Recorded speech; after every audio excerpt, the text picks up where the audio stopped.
Hey guys, this is Crazy Romanian. I want to show you a super mega fix that I've done to this laptop. Let me show you the fix first. There it is. So that's the fix, and then I'm going to tell you what's up with that. So this is the computer that is running my all the bells and whistles in my house. It's basically my server. It's running on Windows 10, and all it does, it's basically running file sharing, torrent, downloading stuff from the internet, stuff like that. It has a private internet access VPN running in the background, and what this one does, it keeps the computer into a more stealth mode as far as that goes on the internet. Now, as far as the computer itself, what happened is that the fan that came with the computer broke. And I couldn't find this fan. I took it apart. As you can see, I even put the screws back in because I tried to take it apart and I couldn't find a fan. Everywhere I'm looking, this computers are discontinued. This came with a Windows XP initially.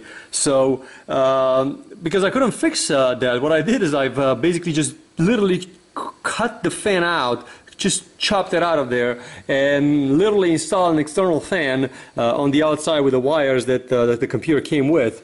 And I've put the screws, I drill literally the screws on the side of the computer. So what it does is the fan basically has air to circulate. So when I put the computer down, right, it has enough room for the fan to still circulate and get some air in. So this was my desperate act to salvage this computer, which is still running really well. It has 4 gigabytes of RAM, dual core processor.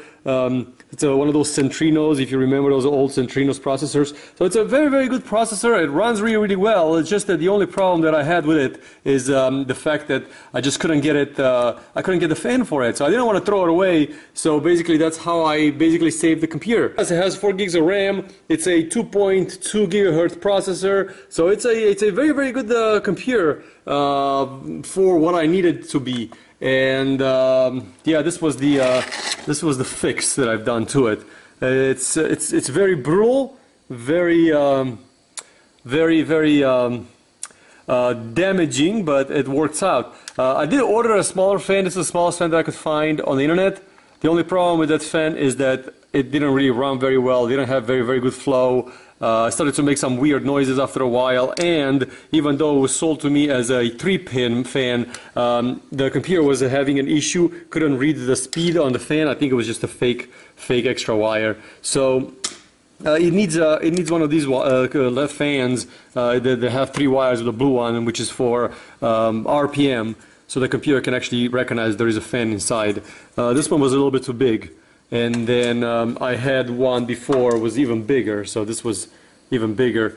I even tried one of these that I had just laying in a house, just never really worked out. So yeah, this was a complete savage using power tools to cut it out, but it worked out, and I just couldn't find a fan. I couldn't find a cooling fan for it, and this way I could still maintain it and it still blows hot air from here. So basically what the fan does is sucks the air in instead of being a turbine.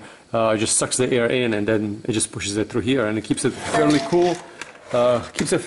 As you can see, the temperatures are running really well on it, so I can't complain too much. So yeah, this is one of those repairs that you don't see every day, and I wanted to show everybody that the prettiest, not necessarily the most useful sometimes. This is how I saved this computer from a lot of headache, and it still runs today, and it's going to be my server for quite a while. Thanks for watching.